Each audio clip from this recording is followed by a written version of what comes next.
अब आपको ये बता दें कि बंगाल में टीएमसी में बगावत पर भी बवाल मचा हुआ है। इधर बीजेपी टीएमसी के बागी नेताओं के भरोसे बंगाल जीतने की रणनीति पर लगातार काम कर रही है और इसी सिलसिले में टीएमसी के बागी नेता राजीव बनर्जी, प्रवीर घोषाल और वैशाली डालमिया ने कल दिल्ली में गृह मंत्री अमित शाह से मुलाकात की और फिर बीजेपी का दामन थाम लिया। बीजेपी हटो, बीजेपी हटो। ये लाखों लोगों की भीड़ देख लीजिए दीदी, पूरी बंगाल आज आपके खिलाफ खड़ा हो गया है। पूरा बंगाल आपको हटाने के लिए एक साथ है। नरेंद्र मोदी जिंदाबाद, नरेंद्र मोदी तुम आगे बढ़ो, हम तुम्हारी साथ हैं। बंगाल का अग्निपथ, बगावत से विजय पथ। बीजेपी के चाइना चाइना चाइना, दंगाबाज, लुटेराबाज, गुंडाबाज बीजेपी के একটি ভোটও নয়। बीजेपी का बड़ा प्लान, बागियों पर घमासान। ये तो शुरुआत है, चुनाव आते आते आप रह जाएगी। टीएमसी में तनाव, बागी जिताएंगे चुनाव। আপনারা লিখে রাখুন, 7 লাখ ভোটে যদি মাননীয়াকে হারাতে না পারি আমি রাজনীতি ছেড়ে দেব। बंगाल की चुनावी जंग को जीतने के लिए सियासत नए नए रंग दिखा रही है। सियासी दल एक दूसरे के खेमे में सींध लगाने की भरपूर कोशिश कर रहे हैं। पिछले कुछ दिनों में टीएमसी में बगावत का झंडा बुलंद है। नेता पार्टी छोड़ रहे हैं और बीजेपी का दामन थाम रहे हैं। बंगाल को लेकर एक बार फिर बीजेपी का बड़ा प्लान सामने आया है। पश्चिम बंगाल में कुछ महीने बाद विधानसभा चुनाव होना है, लेकिन सूबे की चर्चा असल मुद्दे की बजाय बागियों की हो रही है। टीएमसी से नेता बाहर जा रहे हैं और बीजेपी टीएमसी के बागियों पर दांव लगा रही है ताकि बंगाल की चुनावी नया आसानी से पार हो सके। टीएमसी के लिए बंगाल में सियासी खेल बनने से पहले ही बिगड़ना शुरू हो गया है। इसकी बड़ी वजह है पार्टी में बढ़ती बगावत। ममता बनर्जी के बागी नंबर 1 राजीव बनर्जी, ममता के बागी नंबर 2 प्रवीर घोषाल, ममता के बागी नंबर 3 वैशाली डालमिया। इसके अलावा रथींद्र चक्रवर्ती, रुद्रनील घोष के बगावत टीएमसी के तीसरी बार सत्ता में आने की कोशिशों पर पानी फेर सकता है। तृणमूल में बहुतों को लग रहा है वोटर और वो वहां से निकल रहे हैं। अब वो निकल के कहां जाए उनकी मंशा है।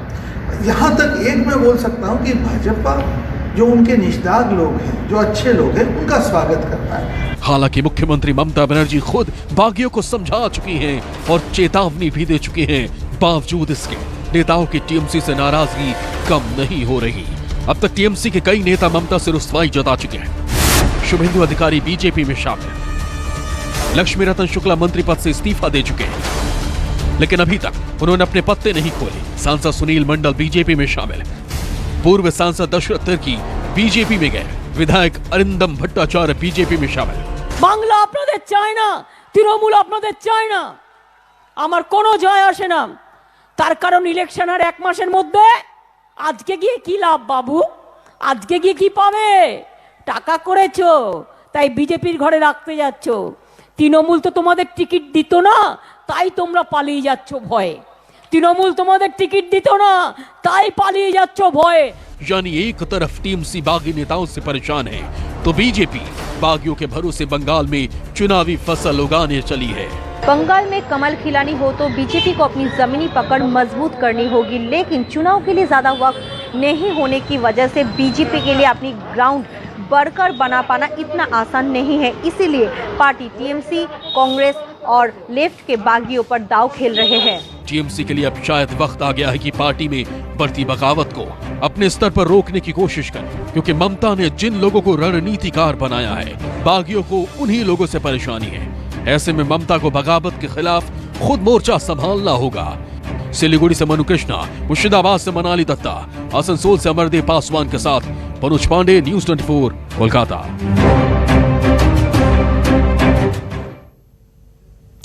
तो सारी कवायद चुनाव के लेकर है, क्योंकि पश्चिम बंगाल में कुछ ही समय में विधानसभा के चुनाव होने हैं और चुनाव में किस प्रकार के तेवर होंगे दोनों पार्टियों के, ये देखकर समझा जा सकता है। चुनाव में जीत का मतुआ कोड भी हालांकि सामने आया है। अब 2011 में इसी मतुआ कोड की वजह से टीएमसी को बड़ी जीत मिली थी। अब 2019 के चुनाव में मतुआ कोड की वजह से क्या बीजेपी के लिए एक बार फिर परेशानी का सबब बनेगी, ये देखना होगा टीएमसी। एक बार फिर टीएमसी और बीजेपी के बीच ये जंग तेज होती जा रही है। लब्बो लुआब क्या है इसका दिखाते हैं आपको।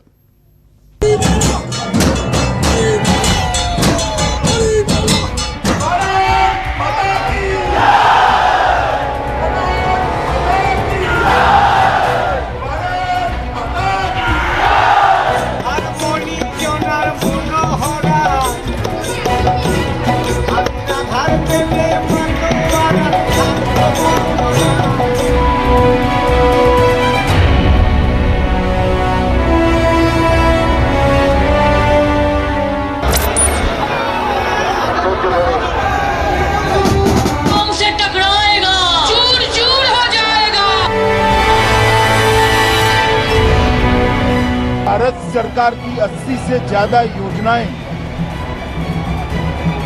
जो गरीब, दलित, आदिवासी और पिछड़े लोगों के लिए है, उसको ममता सरकार रोक कर बैठी। जय श्री राम! जय श्री राम! जय जय श्री राम! बंगाल की सियासत, मतुआ पर महाभारत। कान खोल कर सुन लो, परिणाम देख लेना। इस बार 200 सीटों से ज्यादा सीटों के साथ भारतीय जनता पार्टी की सरकार बनने जा रही है। मतुआ के आराध्य किसका जगाएंगे भाग्य? हमसे टकराएगा, चूर चूर हो जाएगा। भारत माता की! बंगाल की सच्ची रिपोर्ट, जीत का मतुआ कोड। लड़ाई लड़ाई लड़ाई चाय, लड़ाई करे बसते चाय, लड़ाई लड़ाई लड़ाई चाय, लड़ाई करे बसते चाय। पश्चिम बंगाल की राजनीति को लंबे अरसे तक जिस बात ने दूसरे राज्यों से अलग किया वो क्लास फैक्टर है। लेफ्ट अपने 34 साल के शासन में क्लास के आधार पर वोटर्स को संगठित करती रही, यानी अमीर और गरीब की सियासत। लेकिन 2011 के विधानसभा चुनाव में स्थिति पूरे 360 डिग्री घूम गई है, जब ममता बनर्जी के नेतृत्व में टीएमसी को बड़ी जीत हासिल हुई और लेफ्ट का सफाया हो गया। 2011 के ही विधानसभा चुनाव में मतुआ समुदाय के वोट बैंक को उदय के तौर पर देखा गया। दक्षिण बंगाल के कुछ जिलों में इस समुदाय की अच्छी खासी तादाद है। कहा जाता है कि मतुआ समुदाय ने टीएमसी का समर्थन किया, जिससे पार्टी को स्वीप करने में मदद मिली। बंगाल में पिछड़ी जाति नाम शूद्रों की नुमाइंदगी करने वाले मतुआ महासंघ ने राजनीतिक तौर पर अपनी अहमियत दिखाई और कुछ हद तक राज्य के जातिगत समीकरणों को बदल दिया। बंगाल की सियासत में मतुआ समुदाय का खास प्रभाव है। ये कहना गलत नहीं होगा कि बंगाल का ताज उसी के सिर सजता है जिस पर मतुआ समुदाय का हाथ होता है। लेकिन इस समुदाय की नाराजगी बहुत भारी पड़ सकती है। शायद यही वजह है टीएमसी और बीजेपी दोनों पार्टियां अपनी अपनी तरह से इनको अपने पक्ष में करने की कोशिश कर रही है। लेकिन इधर नॉर्थ 24 परगना में कुछ मतुआ समुदाय के लोगों में बीजेपी के खिलाफ हल्की सी नाराजगी देखने को मिली।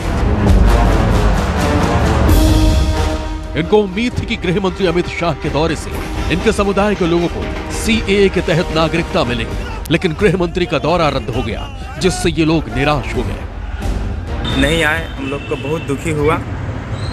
अगर वो आ जाते आज तो हम लोग को नागरिकता का घोषित हो जाता।